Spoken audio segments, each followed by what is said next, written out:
Hi everyone, my name is Scott, and these are my thoughts.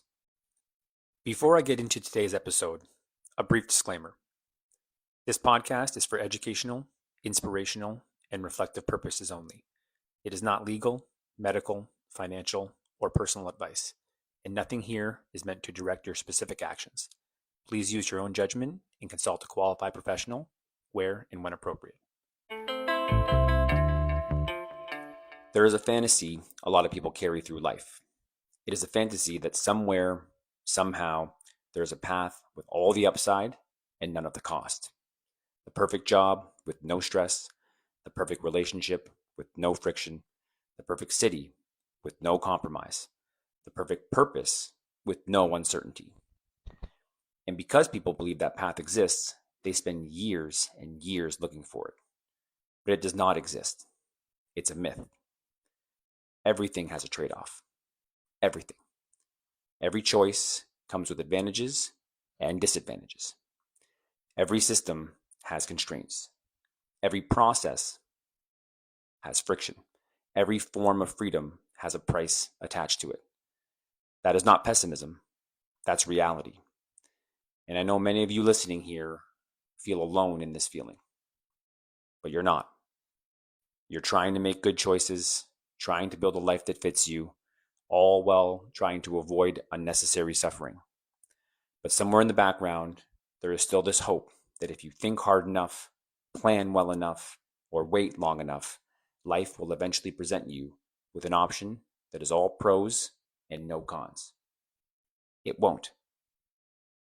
I'm not saying this so that you adopt some gloomy mindset. I'm not out here encouraging negativity. One of the clearest things you can understand is this. When you're making a decision, the pros are rarely the whole story. The pros often look bright in the beginning, sometimes they stay, and sometimes they fade. But the cons are what will wear you down. They are what drain you slowly. And the cons are what keep visiting long after the novelty has worn off. Take something ordinary, for example, like choosing between two jobs. One job may pay more, look better on paper, give you status, maybe even impress some people that you don't even really like. The other may pay a bit less, but gives you peace, more time, more room to think, breathe, and live. Now, both jobs have pros. That part's obvious. But what actually shapes your life over time is not the visible reward, okay? It's the invisible cost. Things like the long commute, the bad manager, the Sunday scaries, the way the work begins eating your attention, your sleep, your patience, and your health. That's why I think a better question isn't which option here has the most upside, but rather which downside can I actually live with? Choose the trade-off that you can stomach. Choose the burden you can carry without slowly becoming someone you no longer recognize. Because there are things in life you will have to do, at least for some period of time, that you do not want to do. Things you will not enjoy. Things that feel repetitive, inconvenient, beneath you, or simply exhausting. That, unfortunately, is part of playing the game. There is no adult life without some degree of compromise, discipline, waiting, repetition, or discomfort. So much suffering comes from resisting this basic truth. People keep searching for the problem-free path, the frictionless one, the path where they never have to feel bored, stretched, limited, uncertain, or inconvenienced. But the problem-free path is a myth, and a very, very expensive one at that. The longer you chase it, the longer you avoid the real work of choosing. And that's the key word here, okay, everyone? Choosing. So years ago, I took a job that paid less, and it required me to move to another city. Okay, and this is a city I'm not particularly fond of. Comparing these cons to the ones of my previous job, the cons of my previous job were things like I had a longer commute, I was working alone, and often felt very isolated, and my cost of living was actually much higher. So now, like, sure, I'm making less money and I still don't love the city that I'm living in, but I'm able to handle these downsides because my commute's now under 5 minutes. I love my coworkers. We have a lot of fun and my work feels meaningful again. And a nice added bonus to this is my financial stress is actually much lower, even though I'm making a smaller income.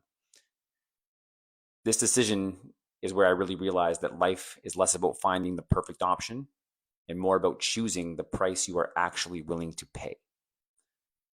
And that's a hard truth because a lot of people don't want to think in those terms. They want certainty. They want reassurance. They want someone to tell them there's a correct answer that will remove all discomfort. But most meaningful choices do not work like that. Every path in life will ask something of you. The question is whether what it asks will build you or slowly break you. And this is why clarity matters so much. You have to be honest enough to ask yourself, what are the real costs here? Not the obvious ones, the hidden ones, the repeated ones, the ones that show up 6 months later when the excitement is gone and you are left living with the structure of your decisions. There is no free lunch in life. People say this a lot about money, but I found that it actually applies to nearly everything. Every day concludes with night. Every gain has maintenance. Every system has limits. Every ambition creates new obligations. Every form of freedom must be earned, protected, and often paid for in advance. Even the things that we romanticize come with weight. Success brings pressure. Visibility brings scrutiny and judgment. Freedom brings with it responsibility. Leadership brings on loneliness. And love brings vulnerability. So, if you're waiting for a version of life where you get the gift without the demand, you may be waiting a very, very long time. And here's another thing that most people don't want to talk about.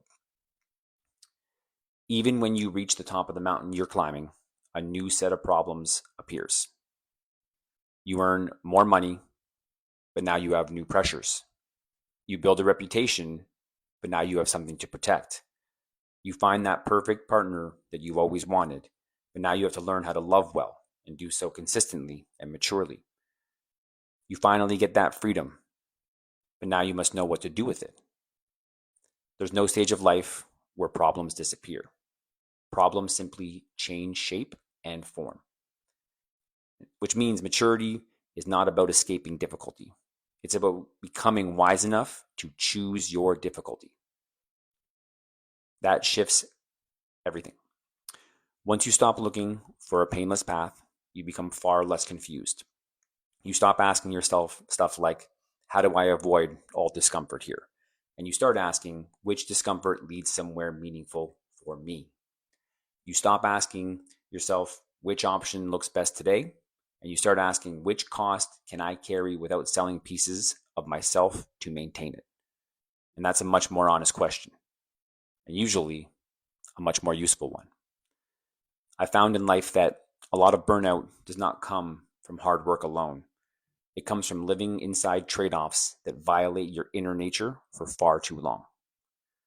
So perhaps the real task is not to find a life with no constraints. It's to understand your constraints clearly enough that you can build intelligently within them. What drains you? What nourishes you? What price are you willing to pay? And which one would cost you your peace, your health, your attention, or your soul? These are not glamorous questions, but they are life-shaping ones.